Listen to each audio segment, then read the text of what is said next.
Cool, cool. I just had a few more questions I wanted to ask. Sure, go for So, it. how many versions of a scene do you usually do then? Like, let's say they have a scene that they talk to you about, and so you storyboard it. And how many like back and forths are there usually? Like, do they say like we want it kind of this way or that way? And how many back and Well, forth? every time every time I draw up a scene, Yeah. I bring it in as is, and so it may not be completely finished.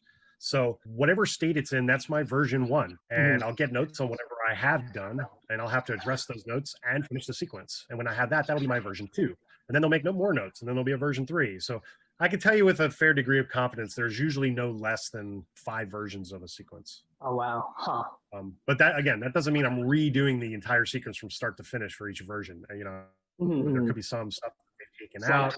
There could be a new scene that we've added, just stuff that we've reversed or put in different order, but it's exactly the same. So each one of those counts as a version. Gotcha. Gotcha. But on Um. a major set piece sequence, I mean, it can take anywhere from like 4, 5, 6 months. Wow. Wow. How much of the stuff ends up on the cutting room floor? Like I assume a lot of stuff you storyboard, but then they decide to cut out and not even like film in the first place. So I'm curious about like how many ideas are storyboarded, but then never actually filmed or anything. Well, there are lots of there.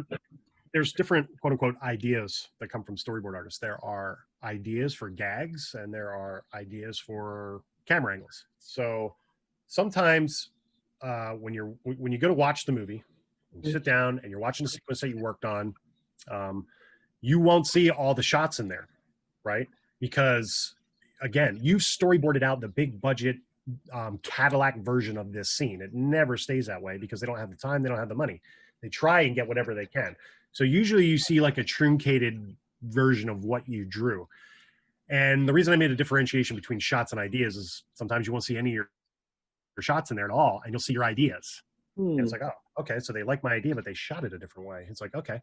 And again, you don't know why they did that. It could be just on the day of shooting, the location prevented something from happening. Maybe there's a busted water pipe or something or a car accident. It's like, oh, well, shit, we can't shoot the way we wanted to. So, Hmm. and the sun is not in the right direction. So we have to go over here now and do this and that. So, yeah, a lot of stuff ends up on the cutting room floor, if you will. But when you go to see the movie, you can usually see. I mean, you had so much influence as a board artist on these scenes. Your hands have been everywhere that Hmm. you can usually find little tidbits of stuff that are popping out. Oh yeah, I did that. Oh yeah, that's my idea. Oh yeah, I did that. So it's more like that. It's never like I'm sitting down watching this. Uh, Except for Captain Marvel, the train sequence. I laid that whole thing out and they shot a lot of it as boarded, which was really mhm. that was a pretty satisfying experience to watch that. But yeah, it never comes through like perfectly the way you worded it. It's most of it Gotcha. Gotcha. cut out. Yeah.